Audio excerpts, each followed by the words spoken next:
Assalamualaikum warahmatullahi wabarakatuh. Waalaikumsalam warahmatullahi wabarakatuh. Alhamdulillah wassalatu wassalamu ala sayyidina Rasulillah sayyidina wa maulana Muhammad ibn Abdullah wa ala alihi wa sahbihi wa mawala. La haula wa la quwwata illa billah, amma ba'd.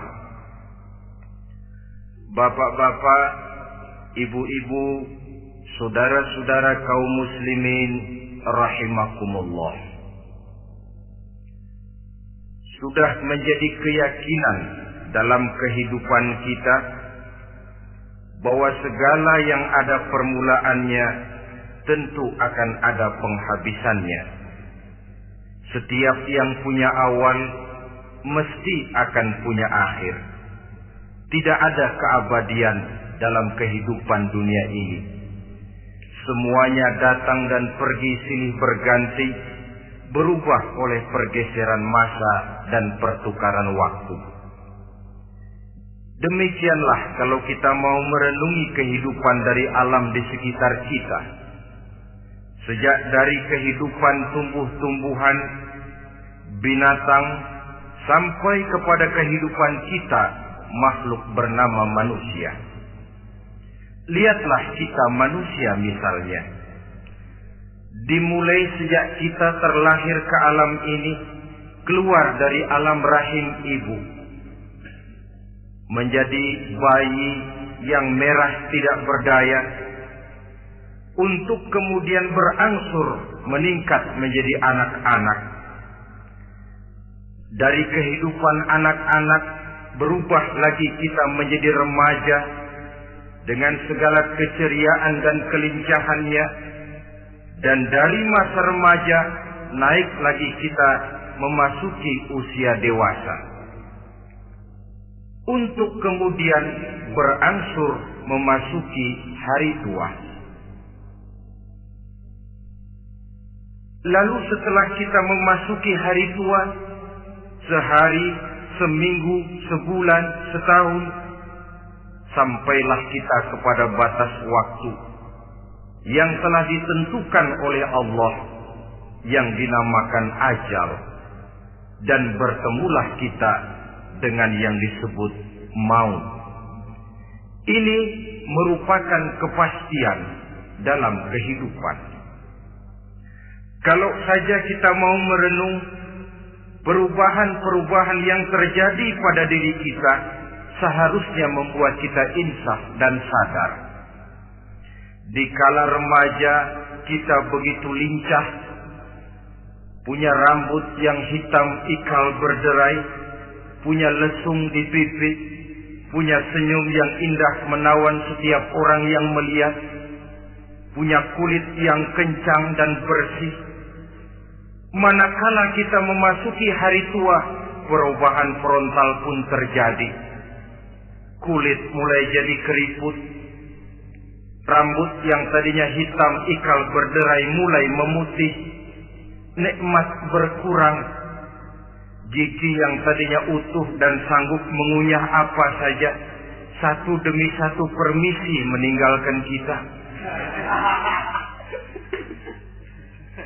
Sangat boleh jadi, dikala remaja kita senyum semua orang terpikat. Dikala hari tua dengan kulit yang keriput dan gigi yang tidak ada lagi, manakala kita senyum, mungkin orang bakal lari dari sekitar kita. Kemana keindahan yang tadinya begitu menawan? Kemana senyum lesung pipit yang tadinya menarik perhatian orang? Pergi meninggalkan kita, berubah oleh pergeseran masa dan pertukaran waktu.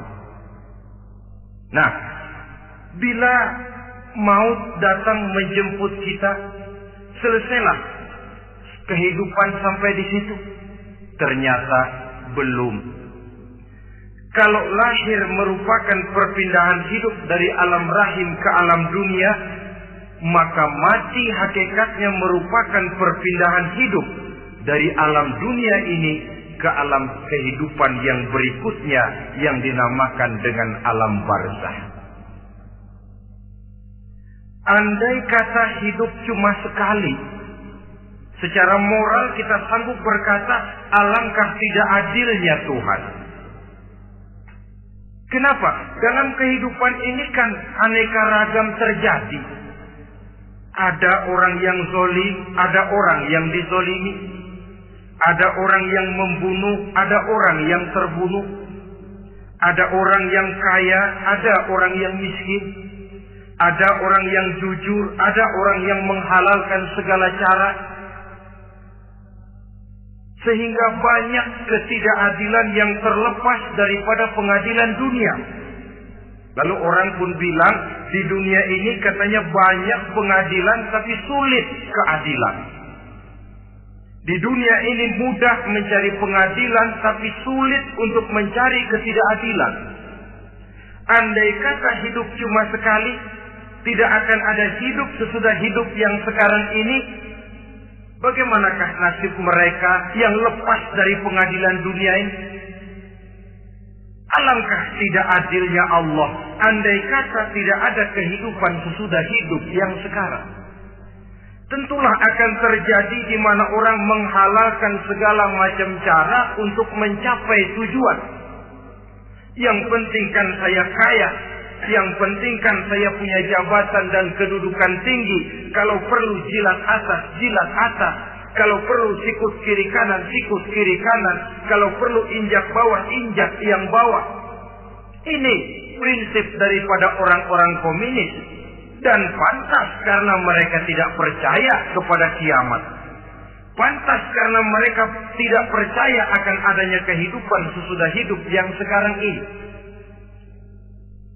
Maka saya menghimbau kepada seluruhnya, kita sudah kadung menyepakati negara ini berdasarkan Pancasila. Kita sudah kadung konsensus bahwa PKI dengan seluruh ajarannya tidak punya hak hidup di bumi Pancasila yang kita cintai ini. Maka salah satu ajaran PKI tujuan menghalalkan cara. Kita orang Indonesia yang berbudi pekerti luhur, yang punya nilai budaya tinggi, janganlah sampai mencaci PKI, membubarkan PKI, mengutukkan PKI, tapi dalam kehidupan sehari-hari prakteknya prinsip komunis kita pakai. Apa itu? Tujuan menghalalkan cara. Asal sudah tujuan tercapai, cara apapun saja halal. Itu pandangan hidup orang yang tidak percaya kepada adanya hari akhirat. Sebagai muslim yang yakin akhirat ada, kiamat pasti akan datang. Hidup tidak cuma sekali. Maka kalau kita zalim, kalau kita berbuat aniaya, kalau kita melakukan korupsi, kalau kita merugikan orang lain, boleh jadi kita terlepas daripada pengadilan dunia. Tapi ingatlah, kita tidak akan pernah lepas dari pengadilan Allah. Pengadilan Qadhi Rabbul Jalil, di mana kita akan diadili dengan seadil-adilnya. Dan tidak satu perbuatan yang bersifat salah, yang bagaimanapun kecilnya, yang akan lepas dari pengadilan di akhirat itu nanti. Pantas saja kalau satu hari malaikat Jibril datang menasihati Rasulullah sallallahu alaihi wasallam. Yang artinya juga menasihati kita semua. Apa kata malaikat Jibril kepada baginda Nabi? Ya Muhammad, ish ma syi'ta wa innaka mayyitun.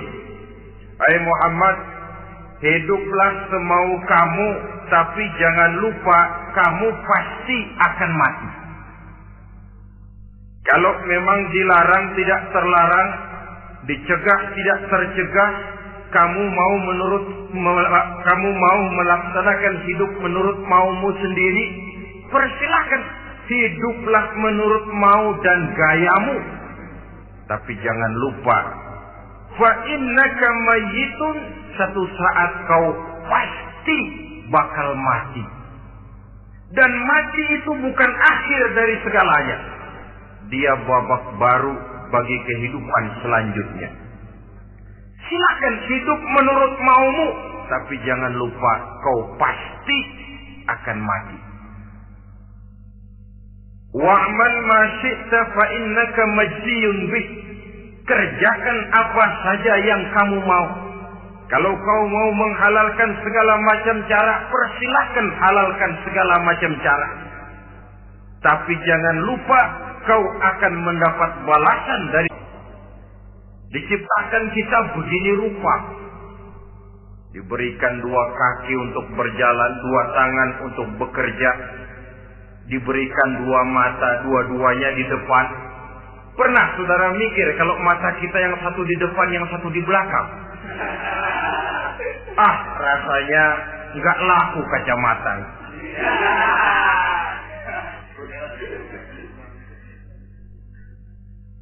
Diberikan hidung dengan 2 lubang. Tahu betul Allah ke bawah lagi lubangnya. Coba pikir kalau lubang hidung kita menghadap ke atas. Aduh, kalau musim hujan repot jagain hidung. Laqad khalaqnal insana fi ahsani taqwim. Sungguh telah kami ciptakan manusia dalam bentuk kejadian yang paling sempurna ketimbang makhluk-makhluk Allah lainnya. Nah, kesempurnaan manusia ini oleh karena hidupnya terdiri dari 2 unsur pokok. Pertama unsur jasmani dan kedua unsur rohani. Jasad dan roh. Jasad yang terlihat sekarang ini, potongan saudara yang ngejedok di depan saya ini jasad saudara. Ini yang berasal dari saripati makanan yang dimakan oleh bapak ibu kita. Lalu hasil kerjasama yang baik antara ibu dengan bapak, terwujudlah kita. Kalimat langsungnya jasad ini berasal dari tanah yang tadi berubah dari bayi, remaja, dewasa, meningkat hari tua. Yang berubah itu jasmani kita. Kenapa? Karena jasmani itu materi, benda, daya tahannya terbatas. Dia berubah oleh pergeseran masa dan pertukaran waktu. Apa ada orang makin tua makin cakep? Jasmani oleh karena dia materi, dia berubah oleh pergeseran masa dan pertukaran waktu. Nah, yang menyebabkan jasmani itu bergerak karena ada roh di dalamnya. Ini yang menyebabkan kehidupan. Ini yang menjadi sumber kehidupan, pusat kesadaran dan pengertian dalam kehidupan manusia. Tanpa roh dalam diri kita, maka jasad kita. Pernah lihat orang mati? Itu kalau orang mati, coba perhatikan. Apanya yang kurang? Kupingnya masih ada, tapi sudah tidak sanggup mendengar. Matanya masih lengkap, tapi tidak mampu melihat. Jangankan melihat, terbuka saja tidak. Mulutnya masih ada, tapi sudah tidak bicara lagi. Telinganya cukup, tapi tidak sanggup mendengar. Kakinya lengkap, tapi tidak mampu lagi berjalan. Apa penyebabnya itu? Ternyata jasmani kita, jasad ini, manakala sudah ditinggalkan oleh roh, dia tidak akan bisa berdaya apa-apa. Tidak mampu berjalan, tidak pula berbuat, tidak pula bekerja apapun saja. Saudara-saudara, dua-duanya punya kebutuhan. Jasmani ada kebutuhannya, rohani pun ada kebutuhannya. Jasmani yang jelas perlu makan, perlu minum, perlu tidur, perlu pakaian, dan sebagainya. Nah, apabila saat berpisah datang, ajal sampai, berpisahlah roh dan jasad. Dan itulah yang dinamakan dengan maut. Jadi apa sih mati itu? Mati adalah berpisahnya roh dengan jasad. Sebab itu Islam sangat menganjurkan kita untuk banyak-banyak mengingat mati. Bagaimana caranya mengingat mati? Pertama, mati itu kan pasti. Kira-kira yang hadir di sini ada yang nggak mati nggak kira-kira? Semuanya bakal mati kan?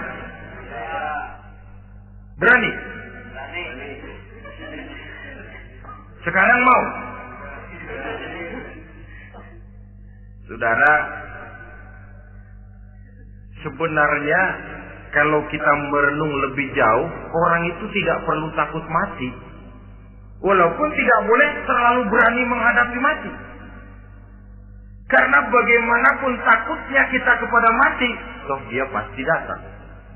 Bagaimanapun beraninya kita mati, kalau belum ajal, dia tidak mati juga. Jadi Muslim itu kan harus berani menghadapi hidup dan tidak takut menghadapi mati. Mati adalah sesuatu yang pasti. Muslim dianjurkan banyak-banyak mengingat mati dalam kehidupan. Caranya bagaimana? Pertama, berziarah nengokin teman yang sakit. Ya? Suka nengokin teman yang sakit enggak? Oh, itu pahalanya kata Nabi.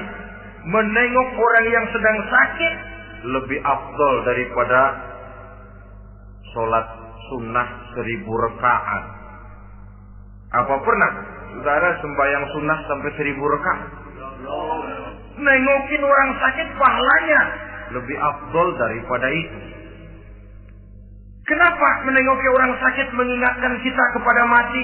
Iya ya, ini teman saya yang kemarin segar banget, bercanda sama saya, ketawa sama-sama, sekarang terbaring tidak berdaya, hilang kemampuannya, hilang keceriaannya, sakit. Iya kalau sembuh, kalau aja, iya sekarang giliran dia, kalau jatuh ke saya. Lalu menghibur teman dengan kata-kata yang enak, yang akan mendatangkan sugesti supaya dia cepat sembuh. Jangan nengokin orang sakit, jujur. Sakit apa lu? Perut. Emang temen gua kemarin sakit begini mati. Wah, itu orang bisa jadi shock lantaran etika kita tidak akan sampai ke sana. Menjenguk orang sakit akan mengingatkan kita kepada mati. Apalagi ziarah kubur. Ada yang orang tuanya sudah meninggal? Kalau ada, ya tidak bisa tiap hari, sekurang-kurangnya seminggu sekali. Jumat pagi misalnya, ziarah kita ke kubur. Sehingga kalau kita masuk kubur kan ada etikanya. Assalamualaikum ya ahlal kubur wa inna insyaallahu bikum lahiqun. Hai penduduk kubur, keselamatan bagi kamu dan kami yang masih hidup sekarang ini insyaallah pasti bakal nyusul kamu. Iya, yang kemarin gagah benar sekarang terbaring tanpa daya. Ini unggukan kuburannya. Yang kemarin ada sekarang sudah tidak ada. Kemana dia? Kami satu saat pasti akan begini. Ingat mati. Lalu apalagi yang bisa membuat kita ingat kepada mati? Mengawal jenazah. Bukankah sangat dianjurkan oleh agama? Bahkan kalau bisa sejak mengurusnya, memandikannya, mengkafankannya, menyolatkannya untuk kemudian mengantarnya ke kubur. Hari ini saya antar dia ke kubur, besok boleh jadi saya yang diantar orang. Hari ini saya sholatkan dia, besok boleh jadi saya yang disolatkan orang. Hari ini saya masukkan dia ke liang lahat, besok mungkin giliran saya dimasukkan orang ke liang lahat. Ingat mati, tumbuh kesadaran. Lalu daya positifnya dalam kehidupan apa? Jika kadang-kadang ada yang matanya terbelalak dan tidak sempat ditutup, terbuka terus, mengikuti roh itu keluar dari jasadnya. Adapun golongan kedua, manusia yang ketika berhadapan dengan sakaratul maut mendapatkan su'ul khatimah, jelek di penghabisannya. Sekaratnya sudah setengah mati, lalu jelek juga di akhirnya, mati dalam keadaan yang tidak baik, tidak terpuji. Ada yang lagi megang kartu, mati. Ada yang lagi di tempat ngadu ayam, mati. Ada yang lagi di tempat pelacuran, mati. Ada yang lagi megang botol minuman keras, mati. Nih barangkali malaikat maut gemes banget nariknya, lu bajingan, lu tarik terus. Mati su'ul khatimah. Makanya bagus itu. Kadang-kadang di majelis-majelis taklim kan sering dibaca, ya Allah biha, ya Allah biha, ya Allah bihusnil khatimah. Kan ada itu? Ada enggak? Saudara hadirin, mohon agar oleh Allah kita diberikan husnul khatimah, baik di saat ruh akan berpisah dengan jasad. Ini sesuatu yang pasti. Sang malaikat maut datang menjemput nyawa. Setelah ruh berpisah dari badan, maka tinggallah sang badan. Ditangisi oleh semua yang kita tinggalkan. Sehingga kepada putrinya Fatimah, ketika malaikat maut datang hendak menjemput baginda Nabi, beliau berkata kepada anaknya, Fatimah, kamu tahu siapa yang datang? Saya tidak tahu, Bapak. Yang datang hadimul lazat. Itu dia yang menghancurkan seluruh kesenangan dunia. Waqati'us syahwat, yang memisahkan kita dengan seluruh yang kita cintai. Dia malaikat maut, Pak.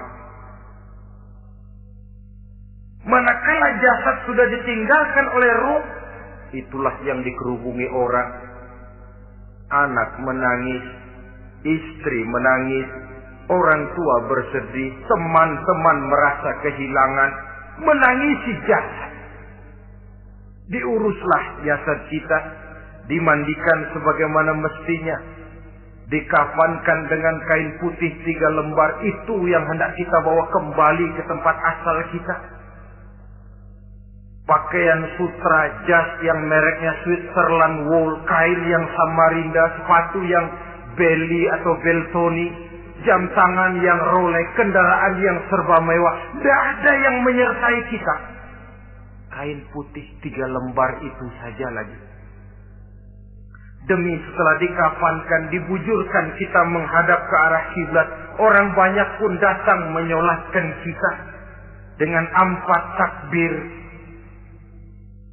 diiringi dengan doa, lalu upacara pelepasan, berangkat kita meninggalkan anak, istri, suami, kampung halaman, tanah air, bahkan alam dunia ini. Selamat tinggal alam dan seluruh isinya. Tinggallah yang tinggal. Saya akan kembali ke tempat asal dari mana saya datang, untuk kembali mempertanggungjawabkan seluruh perbuatan saya dalam kehidupan ini. Manakala upacara pelepasan selesailah sudah, dimasukkan kita ke keranda jenazah, digotong orang, bismillah wa ala millati rasulillah, Dibawa ke tempat peristirahatan terakhir katanya. Padahal dulu kalau mau kita istirahat, ke villa lah kita, ke Bali lah kita, ke Hong Kong lah kita, ke tempat-tempat tamasya yang indah. Oh, rupanya akan sampai juga perjalanan menuju tempat peristirahatan terakhir yang luasnya tidak akan lebih dari 2 kali 1 meter. Diusung orang kita, diantarkan orang banyak. Manakala sampai ke atas liang lahat, pengusung jenazah dibuka, diturunkan kita ke liang lahat, dibaringkan. Gumpalan tanah akan jadi bantal kita. Muka dibuka, dihadapkan ke arah kiblat. Setelah itu ditutup liang lahat kita dengan kayu. Masih belum kurang diuruk dengan tanah. Yang menguruk orang-orang yang tadinya mencintai kita, menyayangi kita. Tapi ketika jasad sudah ditinggalkan ruh, habis rupanya cintanya. Coba jasad kalau sudah ditinggalkan ruh, 3 hari aja di rumah serem. Ya mayit, siapa yang betah nemenin mayit?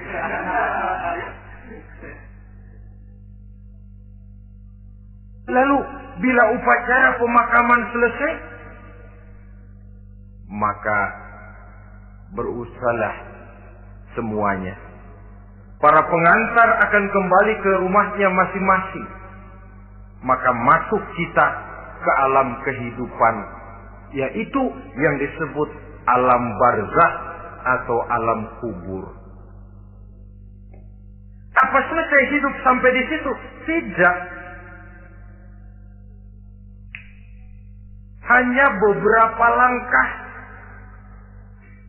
setelah yang mengantar kita pulang, diriwayatkan dalam hadis Bukhari dan Muslim, bila seseorang sudah diletakkan di kuburnya, lalu yang mengantar kembali pulang, maka roh si mayit akan dapat mendengar bunyi terompah orang yang pulang itu.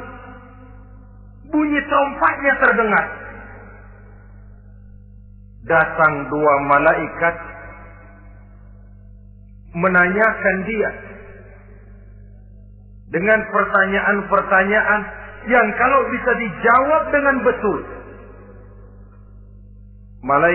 Dua malaikat yang bernama Munkar Nakir akan bilang, jawabanmu betul. Tenanglah kau di sini, naumatal arus. Tidurlah kau di sini seperti tidurnya pengantin. Orang yang baik-baik di alam kuburnya akan mendapat nikmat kubur. Sehingga masa penantian yang lama, sebab jangan lupa, kita masuk ke kubur itu kan menunggu sampai datangnya hari kiamat. Jadi kalau kiamat umpama masih 1000 tahun lagi, ya 1000 tahun kita menunggu. Orang yang baik-baik, penantian di alam kubur, kata malaikat, naumatal arus.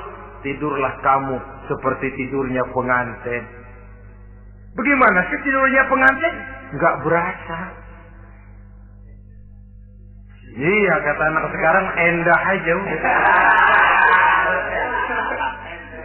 Begitu mendusin pagi, kata lakinya, malam sebentar bener ya Neng.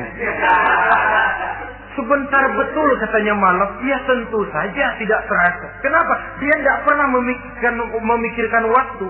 Terbawa oleh kenikmatan dan kelezatan yang dirasakannya dalam kehidupan. Tapi orang kafir, orang yang dosanya bertumpuk, tidak sanggup menjawab pertanyaan 2 orang malaikat, maka dia akan mendapat azab di alam kuburnya terus menerus siang dan malam sampai datangnya hari kiamat. Ibarat maling ayam ketangkep, belum masuk pengadilan udah dikebugin duluan. Kan begitu kan? Ada maling ayam nggak di sini? Nah, itu yang nyaut tadi pengalaman itu.